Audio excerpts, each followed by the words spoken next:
নমস্কার।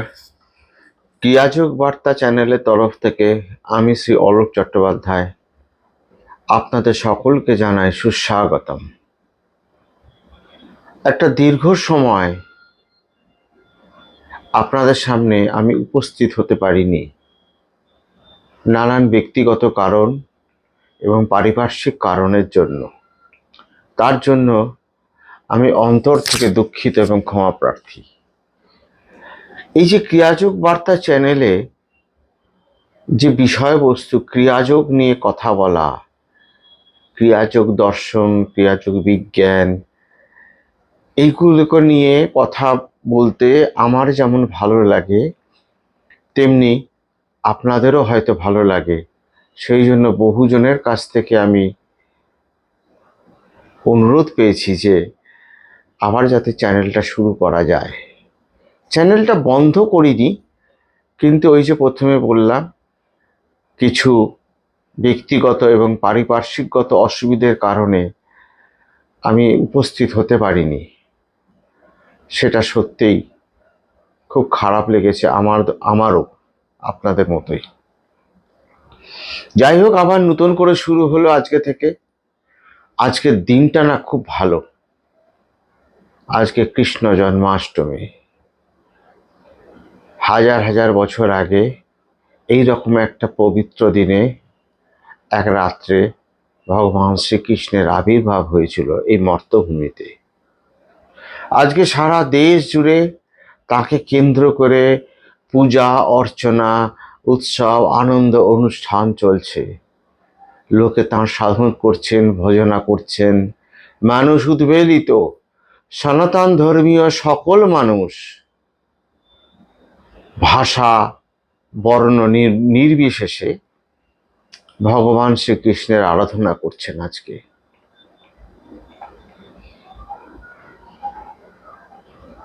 তো এই পুণ্য দিনে এই কথা বলাটা আজকে আবার শুরু করতে পারার জন্য আমি ভগবান কৃষ্ণ শ্যামাচরণের চরণে আমার অনন্ত অনন্ত কোটি প্রণাম জানাই। যা কিছু হয়েছে, যা কিছু হচ্ছে, আর যা কিছু হবে, সবই তার নির্দেশ এবং আদেশ মতো। তার নির্দেশ বা আদেশ ছাড়া, বা তার ইচ্ছে ছাড়া, তার সম্মতি ছাড়া এই জগতে কোনো কিছু হতে পারে না। দেখুন, ভগবান কৃষ্ণ এই জগৎ সংসারে আবির্ভূত হয়েছিলেন মানব শরীর নিয়ে।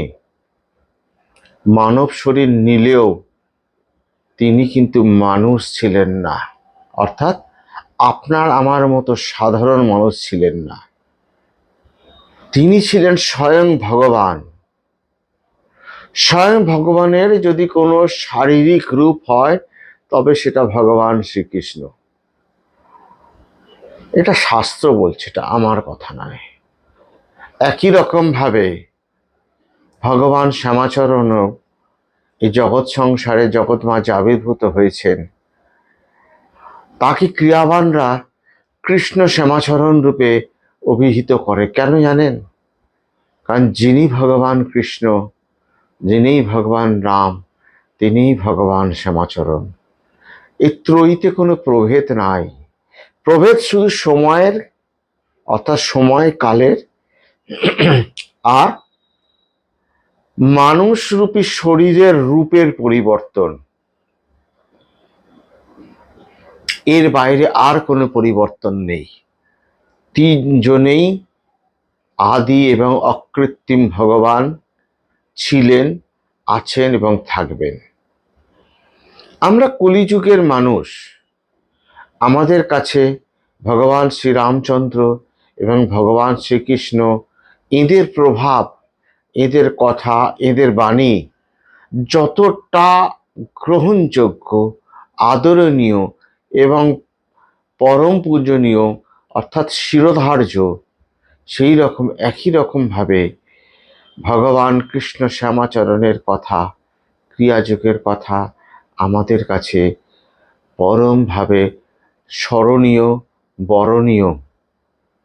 আমরা ক্রিয়াবান, আমি, আপনি, আমার দর্শক কুল যারা এই ক্রিয়াযোগের পথে দীক্ষিত হয়েছেন, ক্রিয়াযোগের পথে এসেছেন, কোনো না কোনো গুরুর কাছ থেকে ক্রিয়াযোগের পথ কর্মপদ্ধতি শিখেছেন, তাদের সকলের কাছে আমার একটা বিনম্র আবেদন আছে।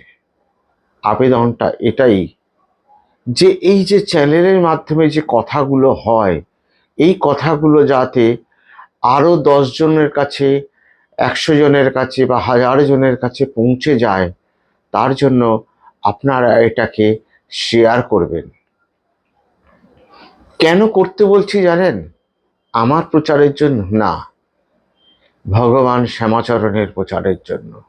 যোগীরাজ বলতেন, ক্রিয়ার প্রচার করিবে, ক্রিয়ার চেয়ে বড় কিছু নাই। তিনি আরো বলতেন, বহু ভাগ্যক্রমে একটি সুপথের দর্শন হইয়াছে, পথ আমি পাইয়াছি, যদি লোকের উপকারে লাগে তবে দিব না কেন। অর্থাৎ একটা সুন্দর পথের সন্ধান আমি পেয়েছি, যদি সংসার জীবনের মানুষের কোনো উপকারে লাগে তবে তা দেব না কেন। তবে সেই হিসেবেই আমার মতো আপনাদের সকলেরও একটা দায়িত্ব থেকে যায়, এই ক্রিয়াযোগের কথার প্রচার করা, ক্রিয়াযোগের কথা প্রচার করা, ক্রিয়াযোগের কথা বলা। আর এই যে ক্রিয়াযোগের প্রচার করতে গেলে এই যে কথাগুলো আমি ক্রিয়াযোগ সম্বন্ধে বলি, এর যত বেশি প্রচার হবে, আপনারা যত বেশি শেয়ার করবেন, যত বেশি সাধারণ মানুষের সঙ্গে আপনার জানাশোনা, হয়তোবা সে ক্রিয়াবান নন, তিনি ক্রিয়াবানই নন, তিনি হয়তো ক্রিয়াযোগের কথা কখনো শুনেইনি, তার কাছে শেয়ার করুন, তবে তো তিনি জানতে পারবেন। যত মানুষ জানতে পারবে ভগবান শ্যামাচরণের কথা, যত মানুষ জানতে পারবে এই ক্রিয়াযোগ পদ্ধতির কথা, তত বেশি মানুষ আকৃষ্ট হবে। কি হবে আকৃষ্ট হয়ে? মানুষ কি ধর্মপথে নেই? হ্যাঁ, আছে তো। বিভিন্ন ধর্মপথের মানুষরাই তো এই ক্রিয়াযোগ সাধন অভিমুখে আসতে চায়। আমি বহু মানুষকে জানি ভারতবর্ষের বিভিন্ন প্রান্ত থেকে, জানি না তারা কোথার থেকে ফোন নম্বর পান, কিন্তু তারা যোগাযোগ করেন এবং এই ক্রিয়াযোগের সন্ধান পেতে চান। মানুষ খুব বিভ্রান্ত হয়ে আছে, কোথায় ক্রিয়াযোগ পাবে। ব্যাপারটা যদি আরো গভীরে ভাবা যায়, তাহলে সঠিক ক্রিয়াযোগ কোথায় পাবে? একটা বিচিত্র পরিস্থিতি এসে দাঁড়িয়েছে, তাই না? যোগীরাজের প্রদর্শিত, ভগবান শ্যামাচরণ প্রদর্শিত, ভগবান কৃষ্ণ শ্যামার চরণ প্রদর্শিত এই যে ক্রিয়াযোগের এখন সঠিক বেঠিক একটা তুলনা বা তারতম্য এসে যাচ্ছে। মানুষ কিছুটা বিভ্রান্ত হয়ে যাচ্ছে, যে ক্রিয়াযোগ সাধনটা পাচ্ছি সেটা সঠিক তো? এই যে সঠিক বা বেঠিক কিভাবে নির্ণয় হবে, সেই সম্বন্ধে কথাগুলোই আমি এই চ্যানেলের মাধ্যমে আমি বলার চেষ্টা করি। আমার ক্রিয়াযোগ পথে আসা, আমার ক্রিয়াযোগ সম্বন্ধে কি করে জানলাম, কি করে বলি, আমার আগের ভিডিওতে এই নিয়ে আমি বিস্তারিতভাবে বলেছি। আমার প্রথম ভিডিও যেটা আমি ইউটিউবে ছাড়ি, সেটাতেও আমি আমার ক্রিয়াযোগের পরিচিতি বা অস্তিত্ব নিয়ে আমি বিশদে ব্যাখ্যা করে বলেছি। যারা এই চ্যানেলে আমার আজকের এই কথাগুলো প্রথম শুনছেন, তাদের কাছে অনুরোধ, এর আগের যে কথাগুলো বলেছি সেইগুলোকে দয়া করে শোনার চেষ্টা করবেন, তাতে অনেক কিছু আপনাদের পরিষ্কার হবে। আমার গুরু কে ছিলেন বা কারা ছিলেন, তাদের গুরু কারা ছিলেন, আমার এই যে ক্রিয়াযোগের পরম্পরাটা কি, সে পরম্পরা সম্বন্ধে আমি বিস্তৃতভাবে জানিয়েছি। দেখুন, আমি আমার প্রচারের জন্য তো এখানে আসিনি, তবে এই কথাগুলো বলছি কেন না, এই গ্রহণযোগ্যতা সম্বন্ধে। এই যে ক্রিয়াযোগের পরম্পরা, এটা একটা অতীব গুরুত্বপূর্ণ বিষয়। কেন গুরুত্বপূর্ণ?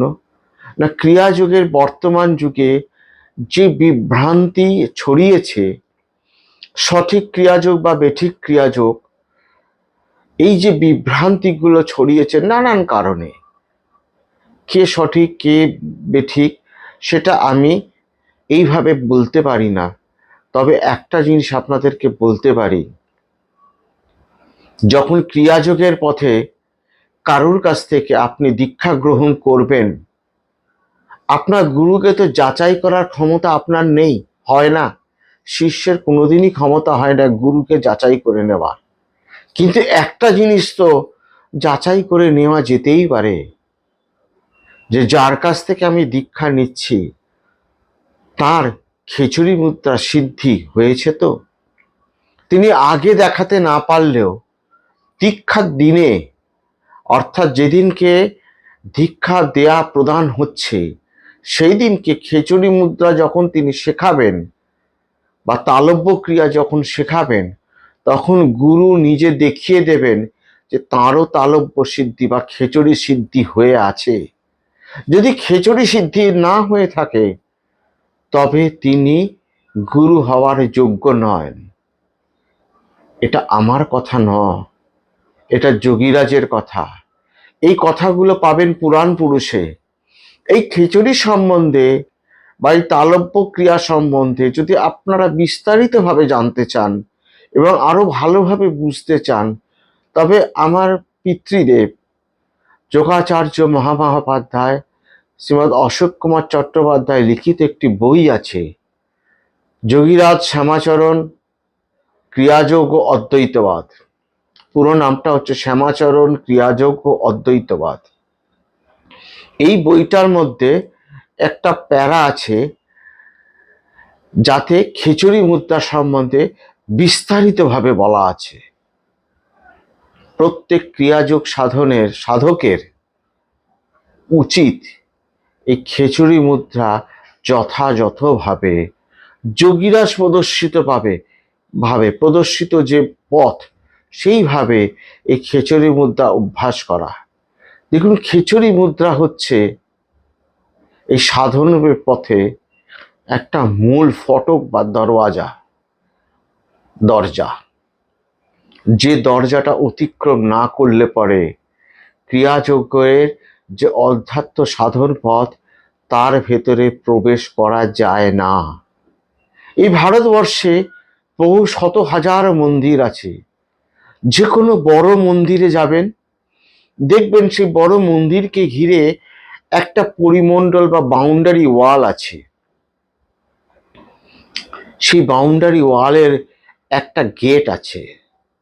সেই গেটটা দিয়ে ঢুকলে পারে বা দরজাটা দিয়ে প্রবেশ করলে পরে তবে আপনি সেই দেবভূমিতে, অর্থাৎ মন্দির যে ভূমিতে অধিষ্ঠিত সেই দেবভূমিতে অর্থাৎ মন্দির প্রাঙ্গণে আপনি ঢুকতে পারবেন। তারপরে সেই মন্দির প্রাঙ্গণে খানিকটা অগ্রসর হওয়ার পর মূল মন্দিরের ভেতরে প্রবেশ করার পরেও খানিকটা যাবার পরে মূল বিগ্রহ বা সেই দেবতার অবস্থান বা অধিষ্ঠান। কিন্তু সেই দেবতার সম্মুখে উপস্থিত হওয়ার আগে আপনাকে দুবার দরওয়াজা পার করতে হবে। এই দুটো দরওয়াজা হচ্ছে দুটো দ্বারের মতো। কি দ্বার? প্রথম দ্বার হচ্ছে সেই বাউন্ডারি ওয়াল বা বাইরের যে মূল যে দরজা আছে, যে দরজাটাকে না পার করলে আপনি সেই দেবস্থানের ভেতরে ঢুকতেই পারবেন না, সেই দরজাটাই হলো খিচুড়ি মুদ্রা। এই খিচুড়ি মুদ্রা সিদ্ধি না হলে পরে যোগী সে সাধনের অভ্যন্তরে গভীরে ঢুকতে পারেন না, সম্ভব নয়। যদি কেউ বলেন যে আমার খিচুড়ি মুদ্রা সিদ্ধি করা দরকার নেই, আমি এমনিই সাধনের ভেতরে ঢুকে গেছি, আমি কুলকুণ্ডলিনী জাগিয়ে ফেলেছি, আমি সবিনয় সহকারে বলছি সেখান থেকে সরে আসবেন। যা ক্লাস 5 পাস হয়নি বা ক্লাস 10 পাস হয়নি, তিনি গ্র্যাজুয়েশন কি করে করবেন? এটা তো একটা বাস্তব চিন্তা ভাবনা, তাই না? আমার প্রাথমিকটা তো চাই। আমার দোতলায় উঠতে গেলে আগে প্রথম সিঁড়িটাতে তো আমাকে পা দিতে হবে। প্রথম সিঁড়িতে পা না দিয়ে আমি পরের সিঁড়িতে পা আমি দেব কি করে? এটা তো বাস্তব। সেই রকম ভাবে এই যে খিচুড়ি মুদ্রা সাধন, এটা এতটাই গুরুত্বপূর্ণ, এতটাই অবশ্যম্ভাবী একটা অঙ্গ, যে এই মুদ্রা যদি সিদ্ধি না হয় তবে আমি সাধনার গভীরে আমি ঢুকতে পারবো না। আবার যে গুরুর কাছ থেকে এই সাধন আমি পাচ্ছি, সেই গুরুরই যদি সাধন বা খিচুড়ি মুদ্রা সিদ্ধি না হয়ে থাকে, অর্থাৎ খিচুড়ি সিদ্ধি না হয়ে থাকে, তবে প্রণাম করে সেই জায়গার থেকে সরে আসাটাই ভালো। কি করবেন সেটা আপনার সিদ্ধান্ত, আমি সেই নিয়ে জোর করতে পারি না। তবে এইটুকু জিনিস বলতে পারি, যিনি যার খিচুড়ি সিদ্ধি হয়নি তিনি সাধনার গভীরে ঢোকার অনুমতিও পাননি, বা তিনি পারবেনও না। সেই জন্য ক্রিয়াযোগ সঠিক না বেঠিক এইটা হয়তো বুঝতে নাও পারা যেতে পারে, কিন্তু আমার গুরুর খিচুড়ি সাধন হয়ে সিদ্ধি হয়েছে কিনা এইটুকু তো আমি যাচাই অবশ্যই করে নিতে পারি। এইটুকু তো বিচার বুদ্ধি ভগবান আমাকে দিয়েছেন। গুরু অর্থাৎ যার খিচুড়ি সিদ্ধি অবস্থা এসেছে, এরপরে সাধনার উচ্চতর অবস্থায় তিনি কতটা পৌঁছেছেন সেটা ধারণা করা কোনো শিষ্যের পক্ষে সম্ভব নয়। কেন? গুরু সাধন করতে করতে সাধনার যে স্তরে গিয়ে পৌঁছে যান, যে শিষ্য শুরু করছেন তার পক্ষে সেটা শুরু করা বোঝা সম্ভব হয় না। যেমন কেজি ক্লাসে বা ক্লাস ওয়ানে ভর্তি হওয়া একটা ছাত্র বা ছাত্রী, সে বুঝতে পারে না তার মাস্টারমশাই ক্লাস 10 পাস, না ক্লাস 12 পাস, না ক্লাস গ্র্যাজুয়েশন পাস, না মাস্টার ডিগ্রি পাস। এটা সেটাই ক্লাস ওয়ানের ছাত্র বা ছাত্রীর পক্ষে বোঝা সম্ভব হয় না। কিন্তু সেই ছাত্র বা ছাত্রীটা এইটুকু বুঝতে পারে যে আমার মাস্টারমশাই আমাকে পড়াতে পারছেন অথবা পারছেন না। কাজে আমি এটাই বলার চেষ্টা করছি যে যখনই যার কাছেই যাবেন দীক্ষা নিতে, হয়তো আপনি দীক্ষা নিতে বসেছেন যথাবিহিত নিয়ম মেনে, শাস্ত্রীয় আচার অনুষ্ঠান মেনে, তাতে প্রথমেই এই পদ্ধতি আপনাকে শেখানো হবে, এবং তখন দয়া করে করজোরে গুরুর কাছে আবেদন করবেন, প্রার্থনা করবেন, হে গুরু, আমাকে খিচুড়ি সিদ্ধি অবস্থাটা কিরকম একটু দয়া করে দেখিয়ে দিন। যদি তিনি দেখাতে পারেন, হ্যাঁ, তিনি গুরু হওয়ার অবশ্যই উপযুক্ত। যদি তিনি দেখাতে না পারেন, তবে এই বিষয়ে আর কোনো মন্তব্য করব না। আপনার বিচার বিবেচনা সে সিদ্ধান্ত নেবে, তাই না? কাজেই আপনারা ক্রিয়াযোগের কথা, ক্রিয়াযোগের পথে শোনা আসা, এটা মানে আপনাদের জীবনেও চলতে থাকুক, আমার জীবনেও চলতে থাকুক। ক্রিয়াযোগের কথা না বলতে ভালো লাগে, ভগবান শ্যামাচরণের কথা বলতে ভালো লাগে। এই ক্রিয়াযোগের কথা তো অনন্ত, একটা জন্ম যথেষ্ট নয় এই ক্রিয়াযোগের কথা শেষ করার জন্য। আমার বাবা কত কথা বলে গেছেন ক্রিয়াযোগের পথে, এত এত মূল্যবান উপদেশ, এত এত মূল্যবান বাণী তিনি জগৎ সংসারে রেখে গেছেন, যে তা জগৎ মাঝে এক অসাধারণ, মানে তুলনাহীন এক কথা হয়ে রয়ে গেছে। আপনারা যদি পারেন সেই কথাগুলোকে অনুসরণ করবেন, মানে সেগুলোকে মনে করবেন, শুনবেন সেই কথাগুলোকে। বাবার কথা অসাধারণ কথা, সেই কথাকে বোঝানো বা ব্যাখ্যা করা আমার মতো অতি সাধারণ মানুষের পক্ষে সম্ভব না। কতটুকুই বা জানি ক্রিয়াযোগ সম্বন্ধে, যদি বলেন তাহলে বলতে এসেছি কেন না, ওই যে যতটুকু জেনেছি, যতটুকু শিখেছি বাবার কাছ থেকে, আর আমার প্রথম গুরুদেব শ্রী সত্য বাবার কাছ থেকে, ততটুকুই আপনাদের কাছে যদি উপস্থাপন করতে পারি এবং আপনাদের যদি তাতে 1% উপকার হয়, তবে আমার এই জীবনটা সার্থক হবে। প্রভুর কাজ, প্রভুর বাণী আপনাদের মাঝখানে যদি এতটুকু আলোড়ন ফেলতে পারে, আপনাদের মনে সাড়া জাগাতে পারে, তবেই তো আমার এই জীবনটা সার্থক। শুধু জন্ম নিলাম, ক্রিয়াযোগ সাধন করলাম, আর একটা সময় মরে গেলাম, এতদিন পর্যন্ত তো এই থিওরিতেই চলছিল ক্রিয়াযোগ সমাজ। আমার স্বর্গীয় পিতৃদেব, পরম পূজনীয় পিতৃদেব সেই ধারণার সমূলে কুঠারাঘাত করেছিলেন।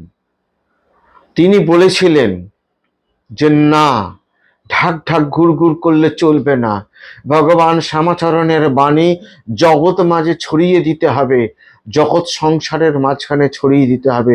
এই ছড়িয়ে দেওয়ার জন্য তিনি রচনা করলেন অনেক অনেক গ্রন্থ।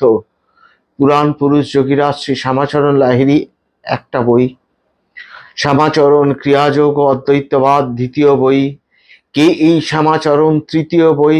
এই তিনটে বই নিয়ে একটা একটা অমূল্য সংকলন তিনি জগৎ সংসারে রেখে গেছেন। বাবা একটা কথা বলতেন জানেন, যে মানুষ এই তিনটে বই পড়ে ভালোভাবে হৃদয়ঙ্গম করতে পেরেছে, সেই মানুষের অর্ধেক ব্রহ্মজ্ঞান হয়ে গেছে। তাকে কেউ আর ফাঁকি দিতে পারবে না, তাকে ক্রিয়াযোগ নিয়ে কেউ বোকা বানাতে পারবে না। কি কি বই না, প্রথম বই পুরাণ পুরুষ যোগীরাজ শ্রী শ্যামাচরণ লাহিড়ী, দ্বিতীয় বই শ্যামাচরণ ক্রিয়াযোগ ও অদ্বৈতবাদ, তৃতীয় বই কে এই শ্যামাচরণ। অসাধারণ তিনটে বই। তিনটে বই পড়বেন, আপনাদের উপকার হবে, আপনাদের ভালো লাগবে, জ্ঞান চক্ষুটা সত্যি বলছি খুলে যাবে।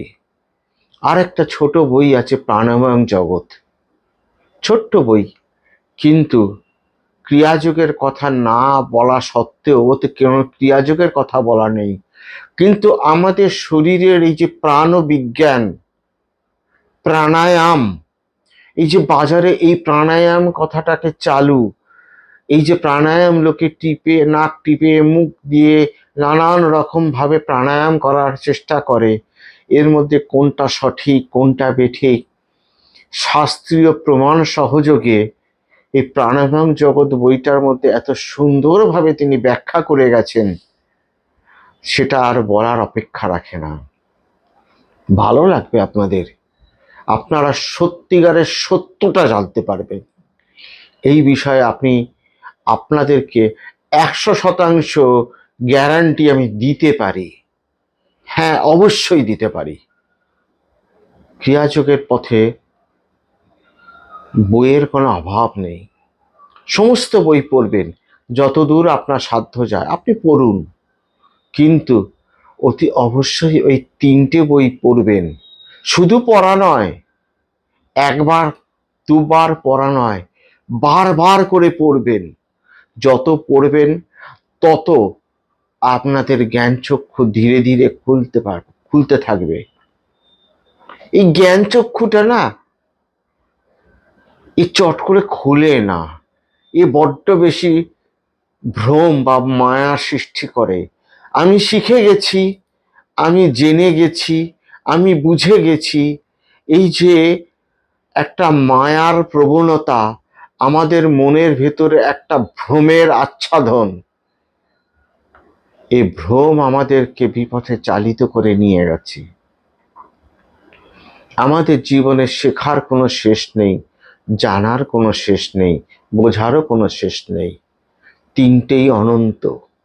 কাজেই এই তিনটে বই এবং তার সাথে প্রাণময় জগৎ যদি পড়েন, তাহলে নিজের জ্ঞান চক্ষু, নিজের জ্ঞান ভাণ্ডার কিভাবে উন্মিলিত হবে আপনি নিজেই বুঝতে পারবেন।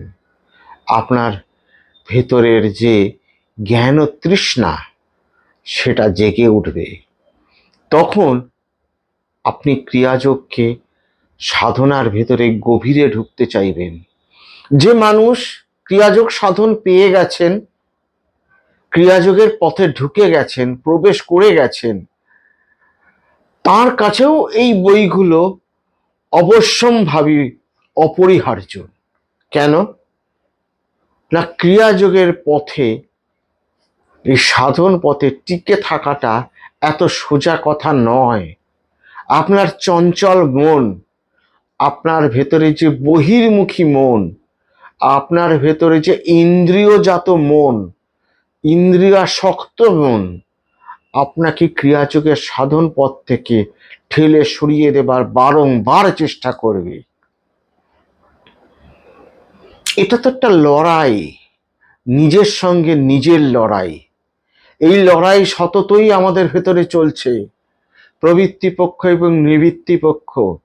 নিবৃত্তি পক্ষ বলছে সাধন করতে হবে, নিজের ভেতরে ঢুকতে হবে, আমার স্থিরতার দিকে আমাকে যেতে হবে। আর প্রবৃত্তি পক্ষ বলছে ওই দিকে যাওয়ার দরকার নেই তোমার। বাইরে এই পৃথিবীতে অফুরান আনন্দের ভাণ্ডার রয়েছে, সেই দিকে মন দাও, সেই আনন্দ উপভোগ করো। তোমাকে এত ইন্দ্রিয় আমি দিয়েছি, ইন্দ্রিয়জাত সুখ আমি দিচ্ছি, সেই আনন্দ সুখকে অনুভব করো এবং তাতে মশগুল হয়ে থাকো। কি দরকার ওই তোমার স্থিরত্বের দিকে গিয়ে? ওতে তুমি পাবেটা কি? কিছুই তো পাবে না, সব কিছু হারিয়ে ফেলবে, এত আনন্দ। কিন্তু একটা কথা যেটা আমার মন আমাকে বলবে না, এই যে ইন্দ্রিয়জাত আনন্দ, এটা তো ক্ষণিকের আনন্দ। এই আনন্দ আমার এক্ষুনি আছে, পরক্ষণে নেই। আজকে কোনো একটা কথা বা কোনো একটা ঘটনা বা কোনো একটা প্রাপ্তি আমাকে অনেক অনেক আনন্দ দিল, কিন্তু পরক্ষণে একটা না পাওয়া, একটা কোনো বাজে কথা বা কোনো একটা ঘটনা আমাকে দুঃখ প্রদান করলো। তাহলে শুধু আনন্দ তো আমার মন গ্রহণ করে না। আমার মন আনন্দ গ্রহণ করার লোভ আমাকে দেখাচ্ছে, কিন্তু তার সঙ্গে মন তো দুঃখটাও গ্রহণ করছে। অর্থাৎ মন গ্রহণ করছে মানে আমি গ্রহণ করছি। আমি একই সঙ্গে আনন্দ এবং দুঃখ দুটোই তো গ্রহণ করছি। আমি সুখও গ্রহণ করছি, আমি দুঃখও গ্রহণ করছি। কাজেই দুটোকে বাদ দিয়ে তো আমার জীবনটা সম্পূর্ণ হতে পারছে না। কিন্তু আমার প্রবৃত্তি পক্ষ সেটা আমাকে বোঝাবে না। আমার প্রবৃত্তি পক্ষ বোঝাবে এই যে ইন্দ্রিয়জাত আনন্দ, এতে তুমি মশগুল হয়ে থাকো। ছোট না অর্থের পেছনে সারা জীবন অর্থ অর্থ অর্থ অর্থ করে ছুটে যাও। তোমার সময় কোথায়? তোমার সংসার আছে না? তোমার মা বাবা আছে, তোমার স্ত্রী পুত্র কন্যা পরিজন আত্মীয় বন্ধু বান্ধব, তাদের পেছনে সময় দাও, তাদের পেছনে আনন্দ করো। আনন্দ জগৎ সংসারে কত কত আনন্দ ছড়িয়ে আছে, গ্রহণ করো। দেখো আনন্দের শেষ নেই, সমুদ্র ঢেউয়ের মতো আনন্দ। এটা হচ্ছে কৌরব পক্ষ, গীতা বা মহাভারতের অনুযায়ী। তারা আনন্দও দেবে, তারা দুঃখও দেবে, কিন্তু এর সঙ্গে নিঃশব্দে বসে আছে পাণ্ডব পক্ষ বা নিবৃত্তি পক্ষ। তারা মাত্র সংখ্যায় 5, তারা মাত্র সংখ্যায় 5টি তত্ত্ব, ক্ষিতি অব তেজ মরুদ বোম, এই যে 5টা তত্ত্বকে নিয়ে আমার মনের ভেতরে যে তরঙ্গ চলছে, যেই শরীরের 5টি তত্ত্ব থেকে আমার শরীর তৈরি হয়েছে, আর এই শরীর তৈরি থেকে আমার চঞ্চল মনের যে তরঙ্গজাত উৎপত্তি হয়ে চলেছে, আর এর উপরে বসে আছেন ভগবান কৃষ্ণ বা রামচন্দ্র রূপী বা কৃষ্ণ শ্যামাচরণ বা আত্মারাম রূপী যে স্থির সত্তাটা, তিনি আমাদেরকে পরিচালনা করছেন আমার মনের অলক্ষ্যে। কোন মনের? না আমার চঞ্চল মনের অলক্ষ্যে। এই চঞ্চল মনের অলক্ষ্যে তিনি আমাকে পরিচালনা করছেন, তার কাছে আমাকে সমর্পণ করে দিতে হবে পরিপূর্ণভাবে। তার জন্য আমাকে জগৎকে ত্যাগ করতে হবে না, মা বাবাকে ত্যাগ করতে হবে না, সংসার আশ্রম ত্যাগ করতে হবে না, স্ত্রী ত্যাগ করতে হবে না, পুত্রকন্যা ত্যাগ করতে হবে না, আরে বাবা কিছুই ত্যাগ করতে হবে না, শুধু নিজের মনটাকে একটু নিয়ন্ত্রণে রাখতে হবে, তাহলেই তো সব হলো। আমার মনটা যদি আমার নিয়ন্ত্রণে থাকে, তবে দুঃখ বা সুখের অনুভূতিও আমার নিয়ন্ত্রণে থাকবে। কিন্তু এই নিয়ন্ত্রণে থাকবে কি করে? এই থাকতে পারার পদ্ধতির নাম ক্রিয়াযোগ। যে সাধক এই ক্রিয়াযোগ অভ্যাস নিয়মিতভাবে করেন, ক্রিয়াযোগ সাধন নিয়মিত করেন, তার ভেতরে নিজের মনকে, নিজের প্রবৃত্তি পক্ষকে নিয়ন্ত্রণে রাখার ক্ষমতা আপনি আপ জন্মে যায়, তাকে কষ্ট করতে হয় না। তিনি স্পষ্টতই বুঝতে পারেন আমি কতটুকু সাধন করব আর কতটুকু বহির্জাগতীয় কর্ম করব। অর্থ তো আমাদের সবার জীবনে দরকার, অর্থ ছাড়া তো বাস্তব জীবন চলে না, এটা তো সত্যি। এই সত্যিকে অস্বীকার কোনো ক্রিয়াযোগী করে না। কিন্তু অর্থের সঙ্গে যে আমার পরমার্থটাও চাই, আমার ভবপারের করি, পারাপারের করি, এরকম অনেক সুন্দর সুন্দর কথা আমাদেরকে বলা হয়, কিন্তু সেই করি কোথায় পাওয়া যাবে? সে পরমার্থ রোজগার হবে কি করে? যে মৃত্যুর পরে আমি যে জীবনটাকে আমি জানি না, অথচ সেখানে আমাকে যেতে হবে, সেখানে আমার পাথেও আমি কোথায় পাবো? তার জোগাড় আমি কি করে করব? সে পথটা তো কেউ বলে দেয় না। ক্রিয়াযোগী সেই পথটারই খোঁজে চলেন। তিনি যতদিন বেঁচে থাকেন ততদিন এই সাধনে তিনি নিমগ্ন হয়ে থাকার চেষ্টা করেন। ক্রিয়াযোগ সাধন যত করবেন তত এর ভেতরে ঢুকতে থাকবেন, আর যত সাধনের ভিতরে ঢুকতে থাকবেন তত মনের প্রবৃত্তি পক্ষকে নিয়ন্ত্রণ করার ক্ষমতা আপনার ভেতরে জাগতে থাকবে। এই মনের ভেতরে প্রবৃত্তি পক্ষকে বধ করার নামই তো মহাভারতের যুদ্ধ, আর নিবৃত্তি পক্ষের জয়ের নামই তো মহাভারতের যুদ্ধ। ভগবান শ্রীকৃষ্ণ প্রবৃত্তি পক্ষ অর্থাৎ 100 কৌরব পক্ষের সঙ্গে সন্তানের সঙ্গে তিনি থাকলেন না, তিনি থাকলেন নিবৃত্তি পক্ষ অর্থাৎ পঞ্চপাণ্ডবের সঙ্গে, এই পঞ্চতত্ত্বের সঙ্গে, পঞ্চ ইন্দ্রিয়ের সঙ্গে, তাই না? ভগবান তো সত্যের সঙ্গে রয়েছেন। কেন সত্য? না এই পঞ্চতত্ত্বকে অতিক্রম করে আমাকে সেই স্থির তত্ত্বে পৌঁছতে হবে। দেখবেন ভগবান শ্রীকৃষ্ণ বংশীধারী রূপ, ত্রিভঙ্গ মুরারি হয়ে দাঁড়িয়ে আছেন, একটা পায়ের উপরে একটা পা রেখে, কোমরে একটা ভাঁজ রেখে, কাঁধের দিকে একটা ভাঁজ রেখে, হাতে একটা বাঁশি নিয়ে তিনি বাজাচ্ছেন। আচ্ছা, বাস্তবতে কখনো কাউকে দেখেছেন এইভাবে বসে বাঁশি বাজাতে বা দাঁড়িয়ে বাঁশি বাজাতে? এই ত্রিভঙ্গ মুরারি অবস্থায় কেউ তো বাঁশি বাজায় না। তিনি একটি গাছের নিচে, ছাতিমি গাছের নিচে বাঁশি বাজাচ্ছেন, এবং সে বাঁশিটা কি না, বাঁশিতে 6টা ফুটো আছে, সেই 6টা ফুটোর উপরে তিনি আঙ্গুল দিয়ে আওয়াজের উপরে নিয়ন্ত্রণ করছেন। আর এই 6টা ফুটোর উপরে আরেকটি ফুটো আছে, যেখানে ফু দিয়ে তিনি এই তরঙ্গের যে আওয়াজ তাকে নিয়ন্ত্রণ করছেন, অর্থাৎ একদম ওপরে তিনি রয়েছেন আর নিয়ন্ত্রণ করছেন নিচের এই 6টা ফুটোকে আঙুলের মাধ্যমে। সেই 6টা ফুটো হচ্ছে আমাদের শরীরের ষটচক্র, অর্থাৎ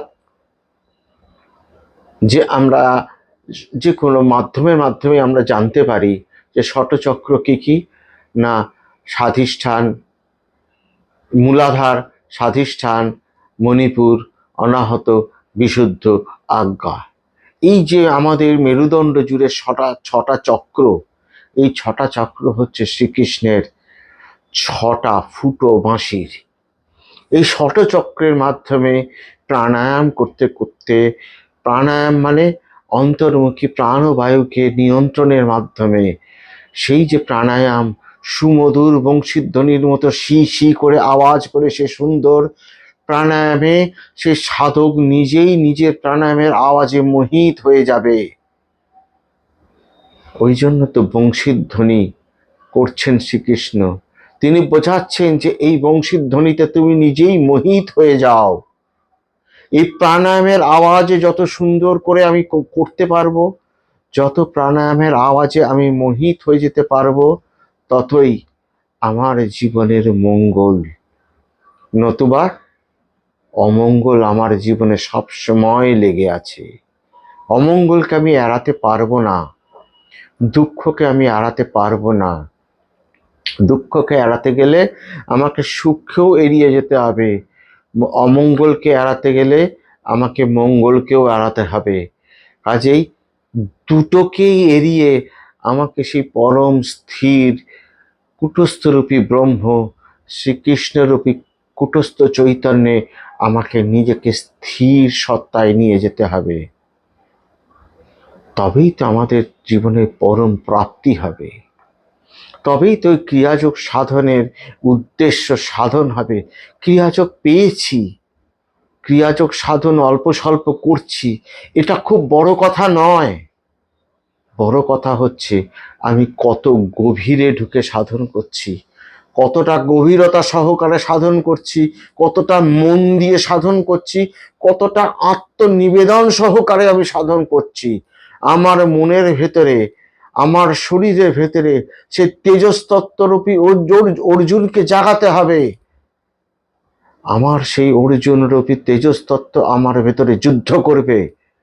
আমার ভেতরে প্রবৃত্তি পক্ষরূপী শত শত ইন্দ্রিয়ের সঙ্গে, যাদের সঙ্গে লড়াই করে আমাকেই জিততে হবে। জিতে কি কাকে পেতে হবে না, আমি আমার স্থির স্বরূপকে জানতে পারবো। স্থির স্বরূপটাকে না, আমার ভেতরে যিনি কুটস্থ চৈতন্য বসে আছেন, তিনি তিনি ভগবান শ্রীকৃষ্ণের রূপী কুটস্থ চৈতন্য, আত্মারাম রূপী কুটস্থ চৈতন্য, ভগবান শ্যামাচরণ রূপী কুটস্থ চৈতন্য। সকলের ভেতরে তিনি আছেন, তাকে জানতে হবে, তাকে বুঝতে হবে, তার কাছে গিয়ে পৌঁছাতে হবে। কাজেই ক্রিয়াযোগের কথা আপনাদের যতটুকু ক্ষমতা ক্রিয়াযোগের কথা শেয়ার করুন, প্রচার করুন চারিদিকে, যে ক্রিয়াযোগ নামে একটা অদ্ভুত সুন্দর সাধন এই সংসারী মানুষদের জন্য রয়েছে।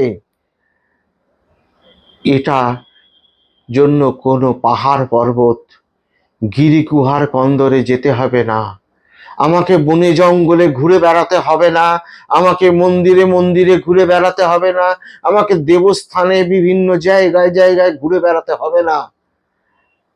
আমার ঘরের কোনায় বসে সংসারের সমস্ত কিছু স্বাভাবিকভাবে বজায় রেখে আমি নিজেই নিজের ভেতরে ঢুকে নিজেকে মুক্ত করে নিজের স্বরূপকে জেনে আমি এই ভালো মন্দ, পাপ পুণ্য, শোক দুঃখ, আনন্দ কষ্ট সব কিছুর উপরে উঠে নিজেকে মুক্ত করতে পারবো।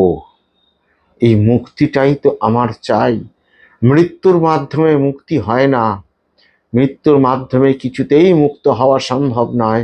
বেঁচে থাকতে এই শরীরে থেকে নিজেকে মুক্ত করে নিতে হয়। এটাই আমাদের মুনি ঋষিরা, যোগীরা এবং আমাদের গুরুরা তাঁদের জীবন আদর্শের মাধ্যমে দেখিয়ে গেছেন এবং শিখিয়ে গেছেন। আশা করি আপনারাও সেই সাধন পথে এগোবেন এবং সাধন পথে এগোনোর মাধ্যমে নিজেকে মুক্ত করার দিকে, নিরলস প্রচেষ্টার দিকে নিজেকে এগিয়ে নিয়ে যাবেন। যে খাটে, যে পরিশ্রম করে, তার ফল অবশ্যম্ভাবী। আর যে খাটে না, যে পরিশ্রম করে না, যে শুধু অজুহাত খোঁজে, তার ফল আর 5 জনের মতোই হয়, সে কিছু পায় না। সেটা বহির্জাগতীয় শিক্ষাই বলুন আর অন্তর্মুখী শিক্ষাই বলুন, যে বিদ্যা বা যে শিক্ষাতেই আপনি যান না কেন, পরিশ্রম তো আপনাকে করতে হবে। না করলে আপনার তো শেখা হবে না, আপনার জানা হবে না, আপনার মুক্তি হবে না। কাজেই সাধন করুন, আরও 5 জনকে উৎসাহিত করুন যাতে সাধন পেতে পারে। 5 জনের কাছে প্রচার করুন ক্রিয়াযোগের কথা, শেয়ার করুন। যদি ভালো লাগে এই কথাগুলো কমেন্ট বক্সে জয় যোগীরাজ বলে লিখবেন, জয় গুরুদেব বলে লিখবেন। আপনাদের এই কমেন্ট বা এই মন্তব্য আমাকে আরও উৎসাহিত করবে আপনাদের সামনে আরও ভালোভাবে কথা বলার জন্য। আপনারা ভালো থাকবেন ভগবান শ্যামাচরণের কৃপায়, আপনাদের গুরুর আশীর্বাদে সবাই ভালো থাকবেন। সকলের মঙ্গল হোক। জয় যোগীরাজ, জয় গুরুদেব, জয় ভগবান।